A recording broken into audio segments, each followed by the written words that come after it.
क्या अपनी छींक रोकने से हो सकती है मृत्यु?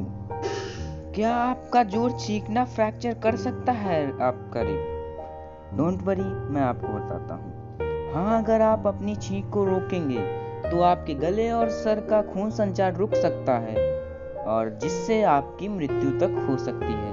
और आप अगर ज़्यादा जोर से छींकते हैं तो आपके रिब हो सकती है फ्रैक्चर। ऐसे और अमेजिंग फैक्ट्स के लिए हमारे YouTube चैनल को सब्सक्राइब कर लीजिए। मिलते हैं अगली वीडियो में।